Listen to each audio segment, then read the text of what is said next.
ang mga kwento ng pag-ibig, kwento ng buhay at kwento ng pag-asa dito sa Barangay Love Stories. Love Stories.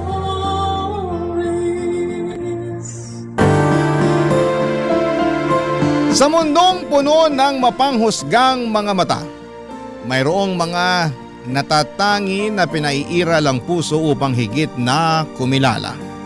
Sila yung mga tao na handang magmahal sa atin maging sino man tayo sa paningin ng iba. Ikaw kabarangay, naranasan mo na bang mahalin ng totoo? Dear Papa Dudut, good day po sa inyo at sa mga katulad kong avid listeners ng Barangay Love Stories.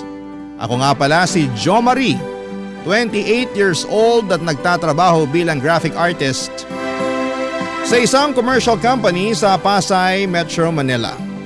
Nadiskubre ko ang programa ninyo noong pandemic at aminado akong kinahiligan ko na ang pakikinig sa inyo maparadyo man o sa online. Paborito ko ang mga kwento ng pag-ibig na ibinabahagi ng mga kabarangay natin, lalo na yung mga torpeng letter sender na katulad ko. Sumulat ako sa inyong programa para ikwento ang karanasan ko sa pag-ibig na nangyari noon lang nakaraang taon ng 2024. Kaka 27 ko pa lamang noon at sa edad kong yon ay wala pa talaga akong nagiging girlfriend. Torpe kasi talaga ako. Mahiyain dahil may pagka-introvert. Sumubok din naman akong manligaw kaso ay bokya. Busted dahil average looking lamang ako. O yung bang hindi masyadong gwapo pero hindi rin naman pinag-iwanan ng mundo. Madalas din akong tinutuksong baduy ng mga pinsan ko dahil sa estilo ng pananamit ko. Hindi kasi ako magaling pumorma saka ayoko rin namang mag-upgrade. Komportable na ako sa maala-jejemon kong style na nauso noong 2010. Dahil doon ay hindi ako magka-girlfriend. Ultimo text message ko kasi ay shortcut ko. Karamihan sa mga babaeng nakikilala ko ay ayaw na pala ng ganon. Minsan ko nang sinukuan ang panliligaw at tinanggap ko na lamang na magiging matandang binata ako. Hanggang isang beses ay may nakilala akong babae sa dating app na nagngangalang Paula. Sinabi ko sa sarili ko na huling beses ko nang susubukang maghanap ng girlfriend at tiyempo naman dahil dumating si Paula sa buhay ko. Isang linggo kami nag-usap sa Messenger bago kami nag-decide na magkita at aminado ako na nalaglag talaga ang pangako sa lupa pagkakita ko sa kanya, Papa Dudut.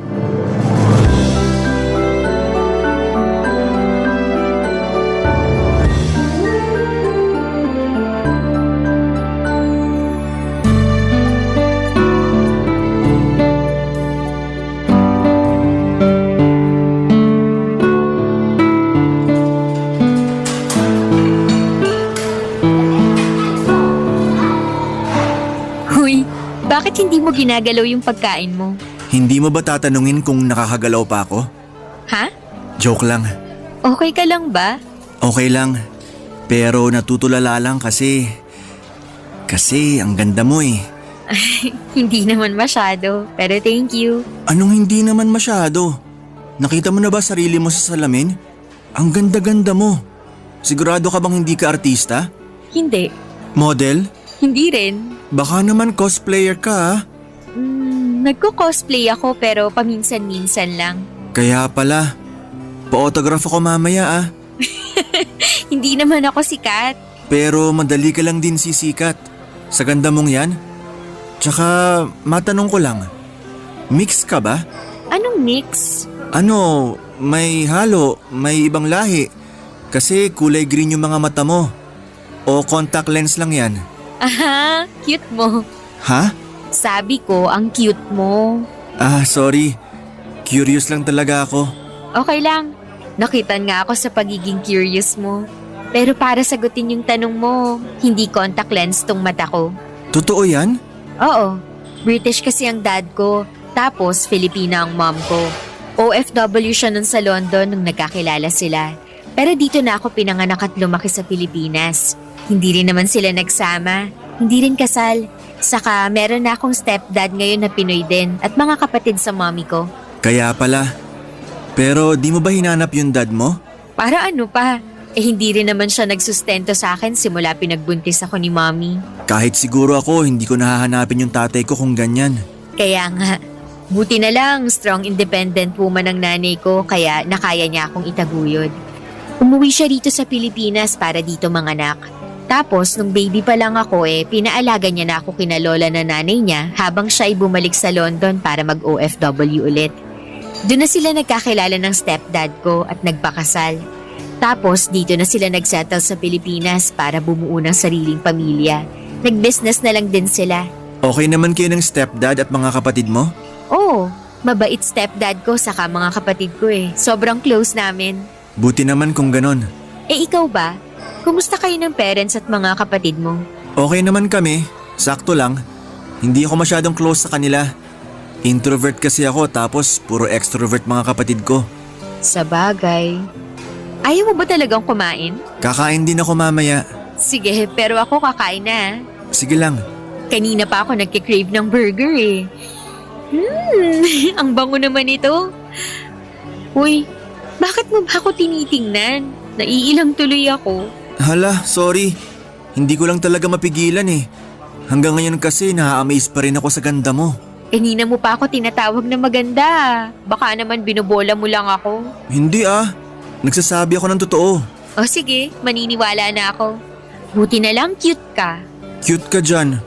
Parang wala ngang panama tong itsura ko sa'yo. Huwag mong sabihin yan. Sanay na ako.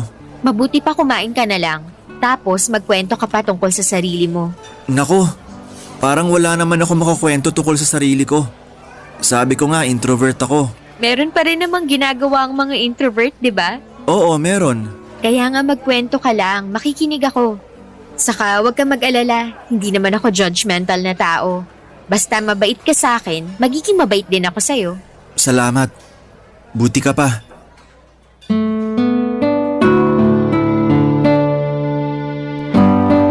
Papadudot maganda si Paula para siyang diyosa na bumaba sa langit. Napakakinis ng kanyang balat, matangos din ang ilong niya at kulay berde ang kanyang mga mata. Half British kasi siya na lumaki sa Pilipinas kaya marunong at sanay na magtagalog. Bukod doon ay mas matangkad din siya sa akin, nasa 5'2" lamang ang height ko samantalang 5'5" naman ang sa kanya. Bigla tuloy ako nahiya sa itsura ko ng gabing yon at hindi naman sa minamalit ko ang sarili ko kahit na literal na mas maliit ako kay Paula. Pero nakakasilaw kasi ang ganda at tangkad niya. Tapos ako ay simpleng tao lamang. Ang totoo ay gusto ko na sanang i-ghost si Paula pagkatapos ng pagkikita namin yon. Feeling ko kasi ay hindi kami bagay pero paano ko naman gagawin yon kung siya mismo ang panay chat sa akin. Sinabi niya na nag-enjoy raw siya sa date namin. Na masaya daw ako, kausap at cute. Natuwa naman ako sa mga sinabi niya at naisip ko na baka hindi naman siya katulad ng iba kong nakadate na babae na puro judgmental at ang hanap ay literal na gwapo na katulad ng mga lalaki na nasa cover book ng pocketbook. Nagpatuloy ang pag-uusap namin ni Paula sa Messenger hanggang sa napaamin niya akong nagugustuhan ko na siya. Ewan ko kung paano niya nagawa yun. Ako kasi yung tao na sobrang torpe. Hindi talaga umaamin ng feeling sa isang babae magkamatayan man. Pero may kapangyarihan yata si Paula kaya isang tanong lamang niya sa akin noon kung gusto ko raw ba siyang ligawan napa-oo na agad ako. Kakaiba pa nga ako sa reply niya kakaba-kaba pa nga ako sa reply niya dahil akala ko kasunod noon ang pambablock niya sa akin pero gano'n na lamang ang gulat ko nang pumayag siya na ligawan ko siya. At ganoon nga po ang nangyari, niligawan ko si Paula ng 1 buwan, papadudot.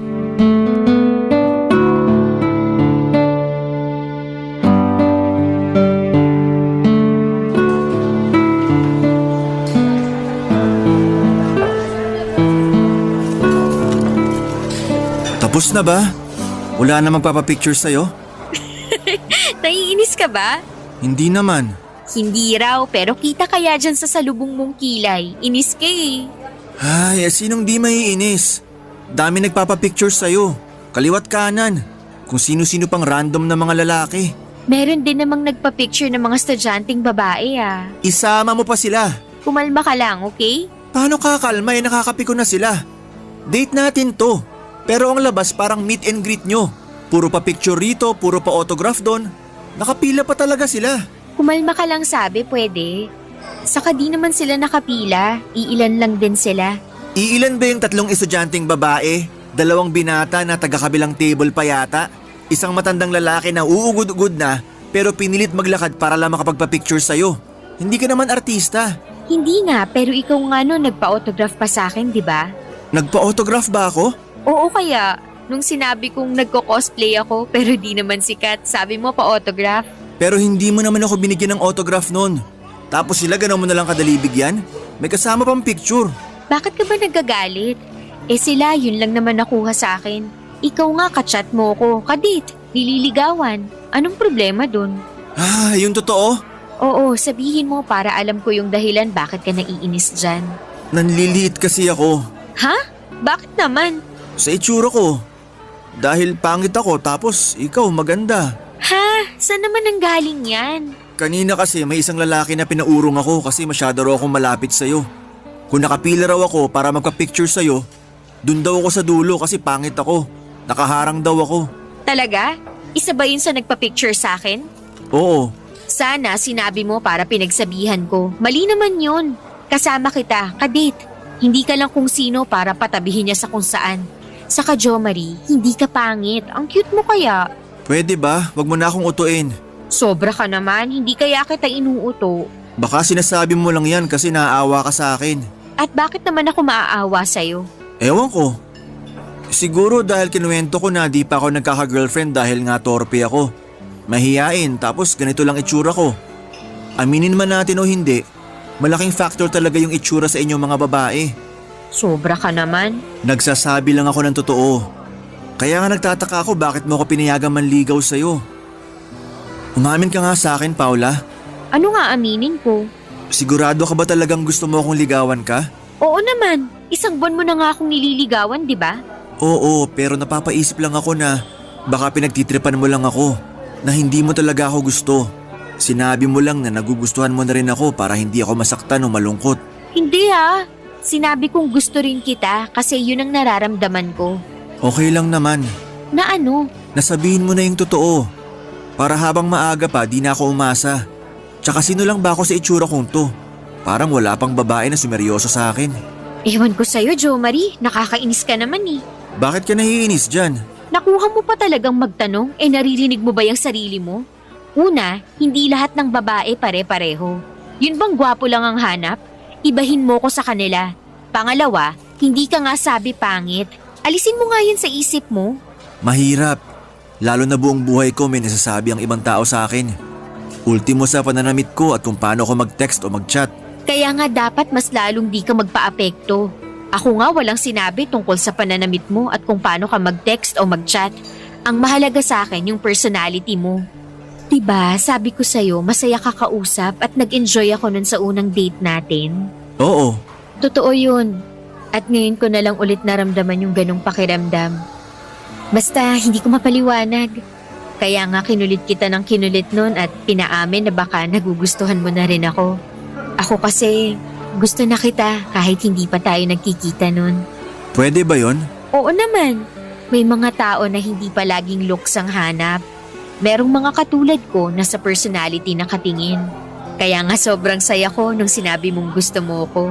At nung niligawan mo ko, alam ko na sa sarili ko na gusto kitang sagutin. Ha? Sinasagot na kita, Jo Marie. Pumapayag na akong maging girlfriend mo. Papadudod sobrang saya ko na kulang na lang ay magtatalon ako sa tuwa nang sagutin ako ni Paula. Kumbaga'y pakiramdam ko, ako na yung pinakagwapong lalaki sa mundo dahil meron akong magandang girlfriend. Feeling ko ay day ko pa ang nanalo sa loto ng gabing yon. Agad-agad ako nag-status sa Facebook na in a relationship kay Paula at nag-post ng picture namin na magkasama habang magka-holding hands sa timeline ko. Mabilis na pinutakte ng likes at heart reaction ng naturang picture. Meron ding nag-wow pero may mga loko akong kaibigan na tumawa. Ang random lang ng isang tiyahing ko na nag-angry pero wala na akong pakialam sa kanila. Basta sobrang saya ko ng mga panahong yon at panis sa mga nag-akala na hindi na ako magkaka-girlfriend dahil pangit ako at baduy manamit. Sa isip ko ay parang gusto kong pakainin ng buhangin ang mga pinsang kong tumukso sa akin simula pagkabata dahil sa itsura ko. Walang panama sa mga jowa nilang mukhang tambay lang sa kanto ang maganda.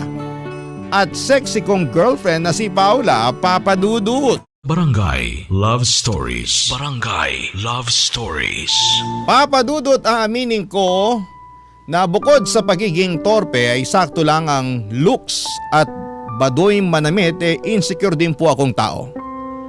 Unang-una na doon syempre dahil sa pisikal kong katangian. Bukod sa sakto lang ang tangkad, patpatin din ang pangangatawan ko. Kahit malakas naman akong kumain ng kanin ay hindi talaga ako tumataba. Kalansay nga ang tawag sa akin ng mga mapanukso kong pinsan at palaging bangkay ang role na ginagampanan ko sa mga play namin noong high school. Nung una ay wala lang sa akin yon, akala ko ay katuwaan lang pero habang nagkakaedad ako, mas naunawaan ko na kinukutya nila ako. Kaya ganoon na lamang ang saya ko nang sagutin ako ni Paula, nakabaliktaran ko ng personality.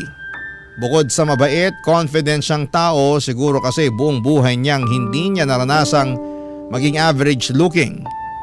Mag-iisang linggo na kami sa relasyon namin nang mag-decide si Paula na gusto na niya akong ipakilala sa pamilya niya. Bali, in-invite niya ako sa dinner sa bahay nila kasama ang mommy at stepdad niya. Nandun din ang dalawa niyang kapatid na lalaki dahil birthday ng isa sa kanila. Pero laking gulat ko dahil merong asungot na kasama. Walang iba kundi ang ex-boyfriend ni Paula na si Philip, papadudot.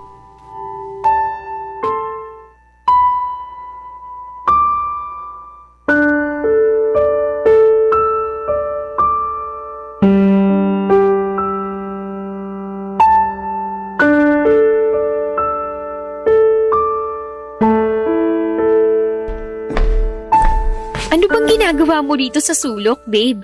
Wag mo nga akong tawaging babe. Naiinis ako. Ha? Bakit naman? Nagtanong ka pa talaga? Kanina pa yung asungot mong ex na lapit ng lapit sa'yo. Tapos ikaw hinahayaan mo lang. Wala akong hinahayaan. Saka wala namang ginagawang masama sa akin yung tao. Lumapit lang siya para mangamusta since matagal na rin nung huli kaming nagkita. Bakit kailangan ka pa niyang kumustahin? Ex na nga kayo, di ba? Oo, pero kaibigan ko pa rin si Philip. Kaibigan din siya ng mga kapatid ko. Close nga sila eh. Kaya pala imbitado siya ngayon dito. Teka nga, nagsiselos ka ba? Ha? Nagsiselos ka eh. Aminin mo na, babe. Hindi Bakit naman ako magsiselos? Sus! Maniwala sa'yo, kilala kita. Pag nagsasalubong na yung kilay mo at hindi na mapintay ang mukha mo, malamang nagsiselos ka na. O sige, nagsiselos na ako. Masaya ka na?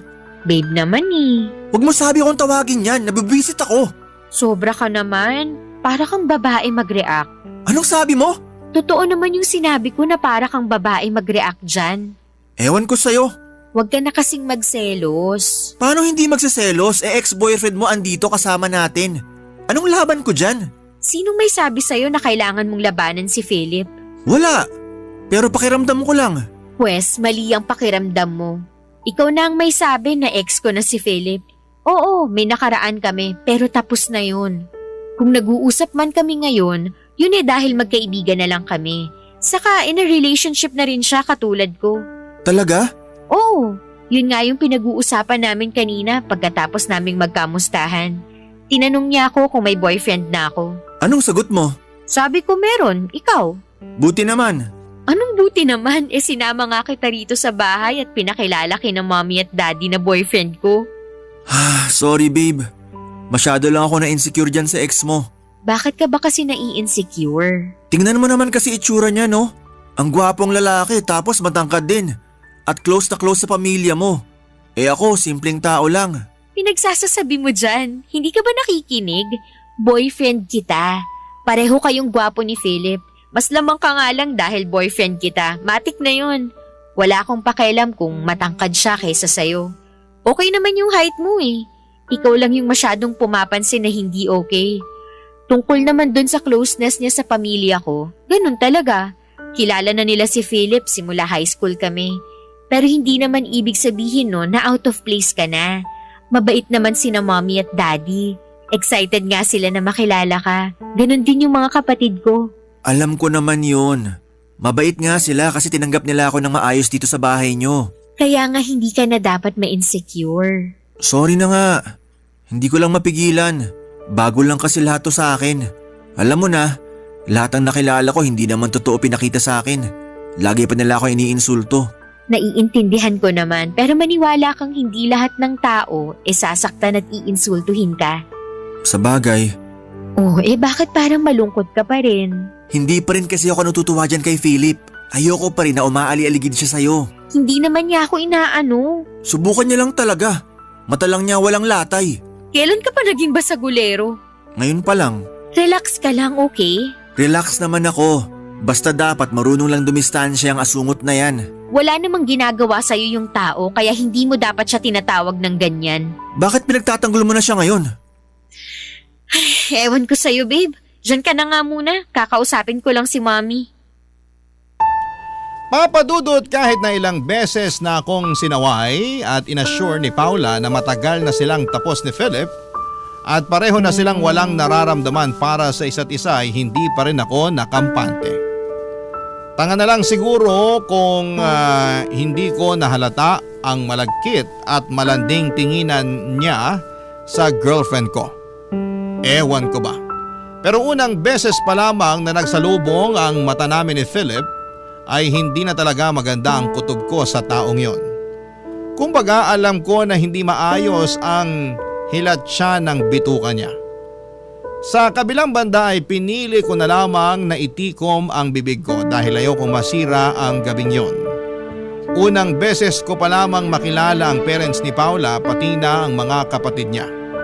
Ayoko namang magkaroon sila papadudot ng bad impression sa akin dahil sa pagiging insecure ko. Pero ilang beses kong tinanong sa hangin kung bakit kailangan pa nilang imbitahan ang damukol na Philip na yon sa dinner namin. Oo, gets ko naman na sobrang close nila pero ewan basta. Nakakasura talaga ang pagmumukha ng lalaking yon tapos si Paula kung todo pakikipag-usap pa sa kanya kahit na nakasimangot na ako. Pakiramdam ko tuloy ay walang pakialam ang girlfriend ko sa nararamdaman ko. Kaya nga hindi na lamang ako umiimik hanggat hindi kinakausap.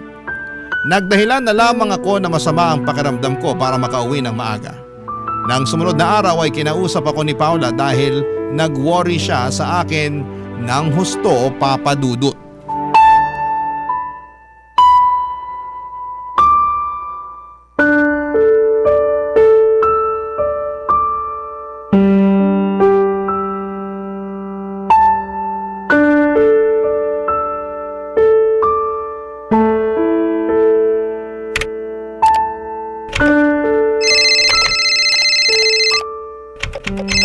Kanina pa tawag ng tawag tong babaeng to.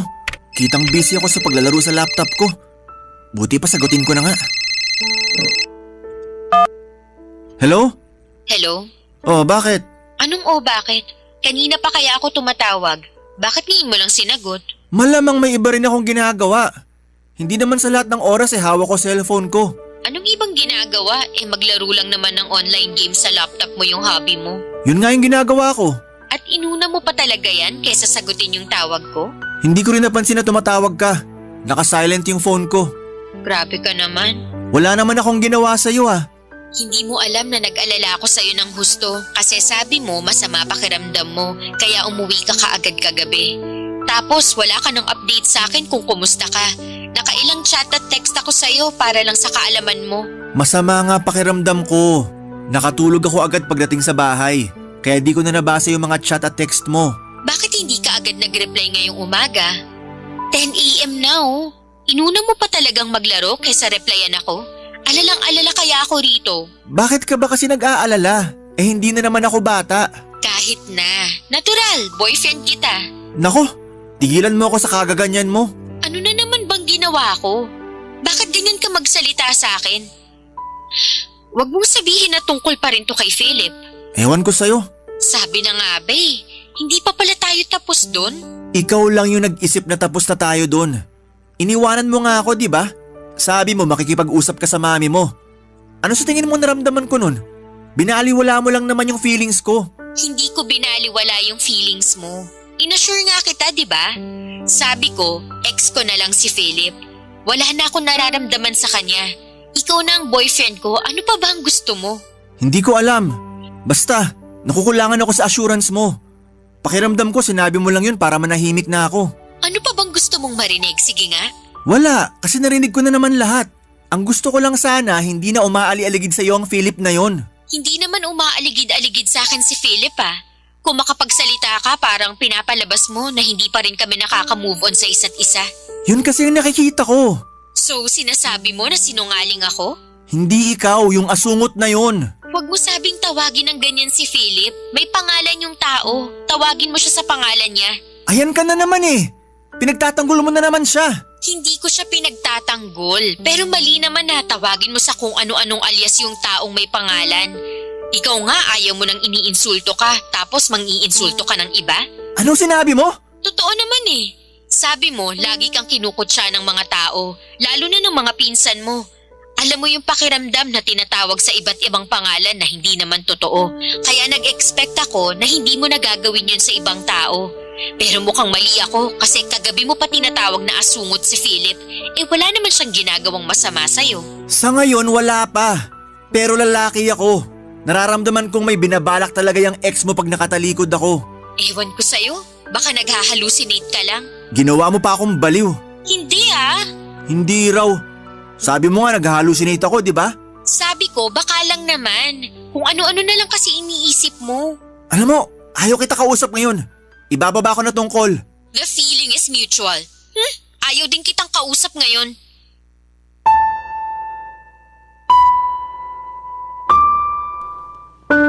Papadudot, yun ang unang away namin ni Paula at aaminin kong mabigat sa loob ko na makaalita ng babaeng mahal na mahal ko.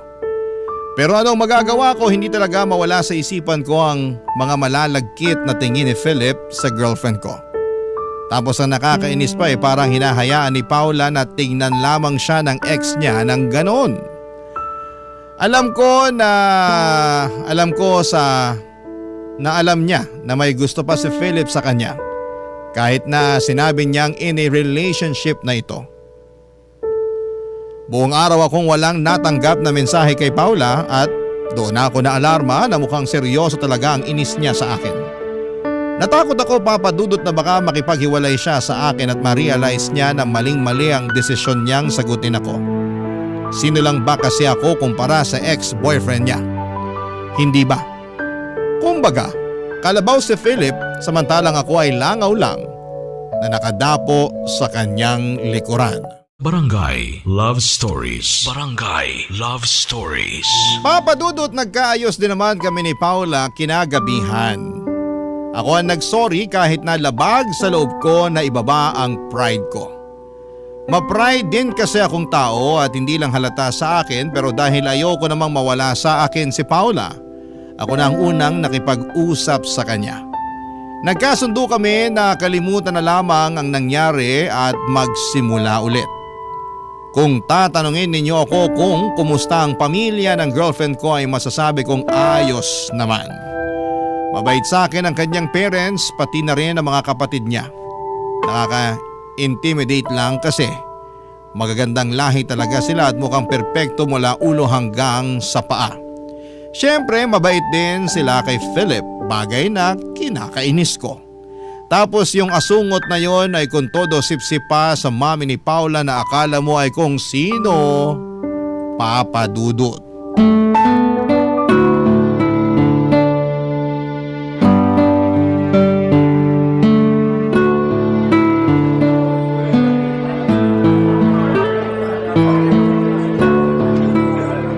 Ang sarap pala ng food nila rito sa cafe na to, no? Oo nga Panalo rin yung mga kape nila. Buti na lang nahanap mo to. Galing-galing talaga ng boyfriend ko. Hindi naman, pero ginalingan ko talaga. Feeling ko kasi kailangan kong bumawi sa'yo dahil inaway kita last time. Naku, hindi mo naman kailangang bumawi. Saka, di ba, okay na yun? Sa bagay, pero nakukonsensya pa rin ako. Huwag ka nang makonsensya. Okay na tayo. May kukwento pala ako sa'yo, babe. Ano yun? Tungkol kay Philip. Kinuwento lang din ni mommy kanina. Bakit? Anong meron sa kanya? Hiwalay na raw sila ng girlfriend niya kasi nag-cheat daw yung babae. May iba raw pala talaga simula pa lang nung una. Grabe, no? Oo, grabe nga. Ewan ko ba naman sa mga cheater na yan kung paano nila nagagawang humanap pa ng iba at magloko kahit na may mga boyfriend at girlfriend na sila. Cheater nga, di ba? Ganon talaga sila. Hindi pinag-iisipan yung ginagawa nila, basta makapag-cheat lang. Pero hindi ba sila nakukonsensya? Wala silang konsensya. Kawawa naman pala si Philip. Imagine, minahal niya yung girlfriend niyang yun. Tapos niloko lang siya at pinagpalit sa iba. Kaya ayun, nagpakalasing daw. Tapos nabugbog dun sa iniinumang bar. Na ospital tuloy. Baka naman maligalig siya kaya nabugbog. Medyo maligalig nga siya kapag lasing. Wow! Kilalang kilala. Ha? Syempre, kaibigan ko rin naman yun. At ex-boyfriend. Ano namang kinalaman nun? Matanong nga kita, no? Ano bang rason? Bakit kayo naghiwalay ni Philip noon? Bakit mo naman tinatanong yan? Curious lang. Bakit? Masama bang malaman? Basta alam ko lang mag-ex kayo. Pero bakit nga ba kayo naghiwalay noon? Nang babae siya habang kami pa. Ah, cheater din pala. Ano bang ibig mong sabihin? Sabi ko, cheater din pala yung ex mo. Kaya ngayon nakarma na siya. Di ba nag-cheat din sa kanya yung girlfriend niya? Ayun, karma is real. Sinasabi mo ba na okay lang na nag-cheat sa kanya yung girlfriend niya dahil nag-cheat siya sa akin nun? Bakit, hindi ba? Ganun naman talaga nangyayari sa mga manloloko. Naloloko rin. Pero mukha namang nagbago na si Philip. Hindi nagbabago ang manloloko. May kasabihan nga na once a cheater, always a cheater, di ba? Sobra ka naman. Ikaw ang sobra. Kasi pinagtatanggol mo na naman yung asungot na yun. Akala ko ba nagkasundo na tayo na hindi mo natatawaging asungot si Philip? Oo, pero hindi ko mapigilan eh. Tsaka kasalanan mo rin naman. Ha? Paano ko naging kasalanan? Masyado ka kasing concerned sa lalaking yun. Konting kibot ko may sinasabi kang kontra. Pinagtatanggol mo pa. Tapos malalaman ko na niloko ka rin pala niya noon kaya kayo naghiwalay? Sabi na eh, hindi talaga maganda kutob ko sa kanya. Nasa dugo yung pagiging manloloko. Matagal nang nangyari yung sa amin. Napatawad ko na siya. Nakapag-move on na ako. Pero bakit parang ikaw hindi pa? Anong sinabi mo? Totoo naman eh. Lagi mo na lang inuungkat yung nakaraan namin. Ganun mo na lang din kabilis bigyan ng kulay lahat ng mga sinasabi ko tungkol sa kanya. Alam mo, nakakasawa ka na. Nakakapagod ka nang intindihin. Ikaw pa talaga nagsawat na pagod.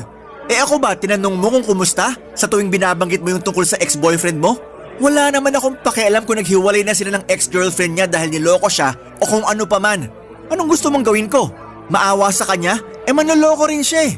Kung alam mo lang, natutuliling na ako kababanggit mo sa pangalan ng Philip na yan. Makaramdam ka nga. Nakakaramdam ako at ang nararamdaman ko ngayon ay naiinis ako sa'yo. Ikaw pa talagang may ganang mainis ha? Malamang, ang ayos-ayos ng date natin tapos sisirain mo lang. Ikaw ang unang sumira ng date natin. Talaga?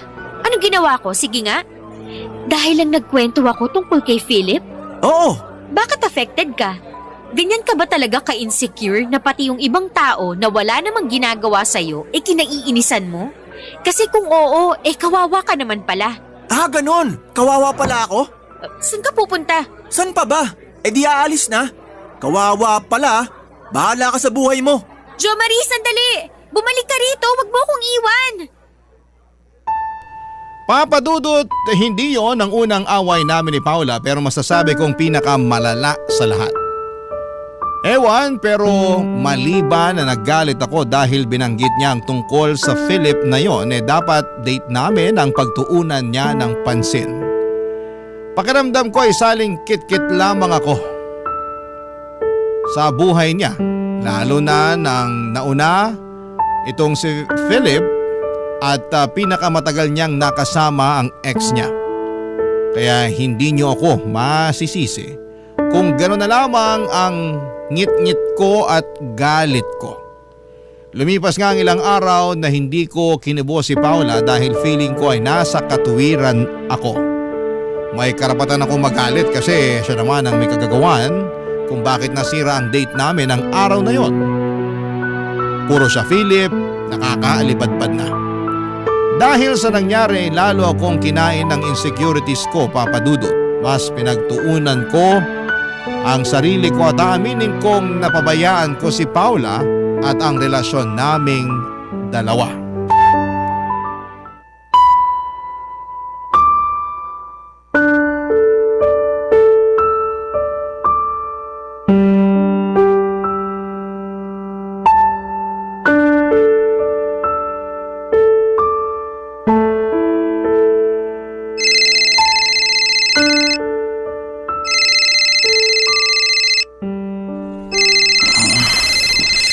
Sino ba to?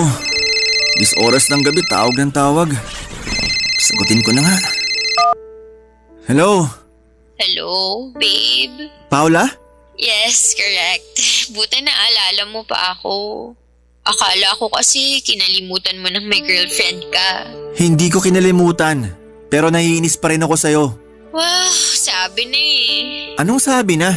Na para kang babae magtampo. Hirap naman ito. Para akong nakipagrelasyon sa kapwa ko babae. Pwede ba tumahimik ka na? Teka nga, lasing ka ba? Hindi naman, nakainom lang. At bakit ka uminom?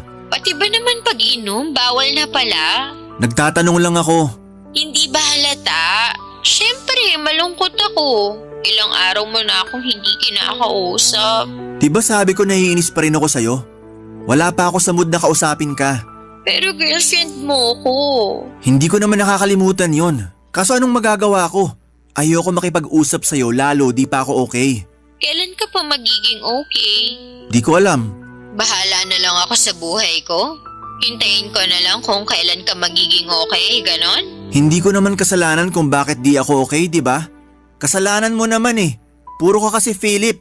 Bakit kaya di na lang kayo yung magsama? Total sabi mo wala na sila ng girlfriend niyang cheater. Pinamimigay mo na ako, ganon? Halata naman na mas gusto mo yung ex mo kaysa sa akin. Kunwari ka pa. Akala mo hindi kita inoobserbahan? Hindi totoo yan. Hindi raw. Lokohin mo lelang mo, Paula. Grabe ka naman sa akin. Kung pagsalitaan mo ako, kung tratuhin mo ako, parang hindi mo ako girlfriend. Tapos ngayon, pinamimigay mo na ako sa iba. Di naman ako magkakaganito kung tiniko mo lang sana yung bibig mo eh. May pasabi-sabi ka pa na tapos na kayo ni Philip, pero puro ka naman banggit sa kanya. Di mo na inisip kung anong mararamdaman ko. Alam mo naman na nai-insecure ako sa kanya, tapos ginagatungan mo pa talaga. Hindi ko naman kasalanan na insecure ka. Saka hindi ka lang kay Philip insecure. Insecure ka rin sa lahat ng tao. Naalala mo yung mga nagpa-picture sa akin nun? Diba nagalit ka sa kanila? Sabi mo, nanliit ka nun. Wala naman silang ginawang masama. Walang ginawang masama, pinaramdam nga nila kung sino lang ako. Parang yung Philip na yan.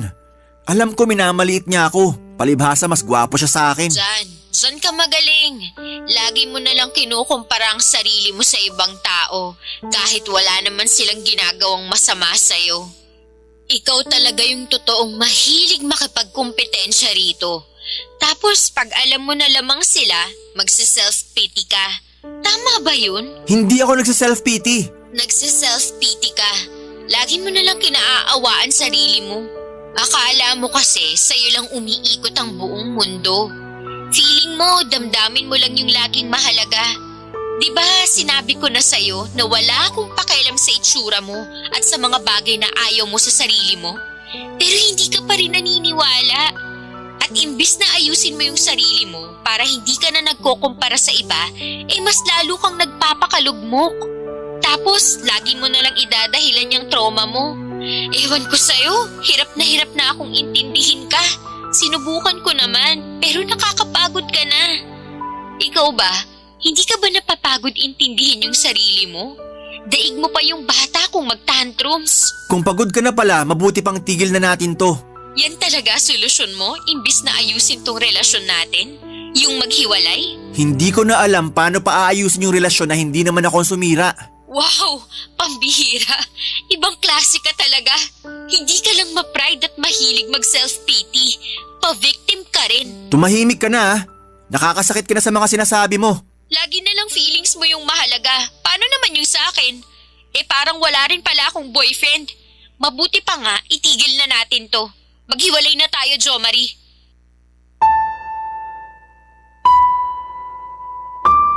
Papadudod, siraulo na akong siraulo pero hiniwalayan ko si Paula ng gabing yon sa tawag lang. Sobra akong nasaktan sa mga sinabi niya sa akin. Pakiramdam ko ay ginamit niya ang mga kahinaan ko laban sa akin mismo.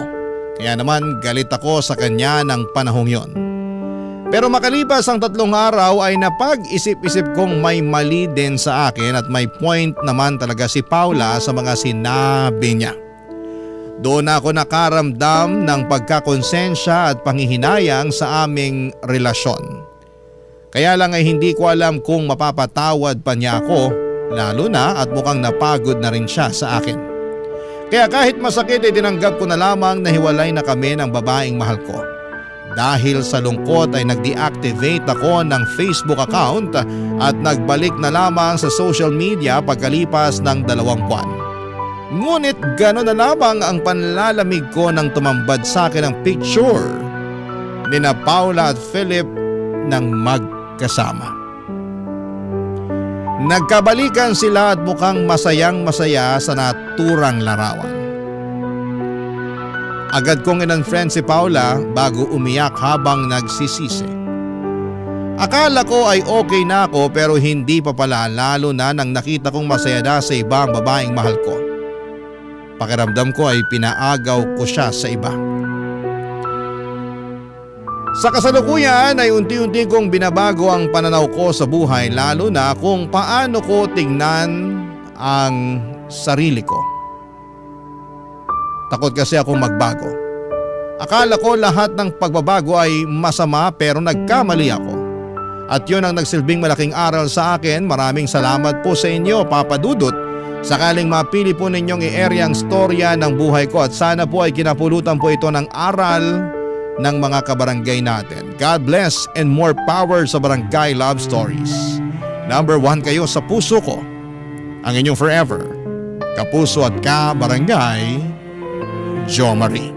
Barangay Love Stories. Barangay Love Stories. Kwentuhan naman tayo dito sa comment section. Nagustuhan ng iyong napakinggan? Ituloy yan via live stream sa www.gmanetwork.com/radio. Barangay LS. In Mega Manila, 97.1. Forever!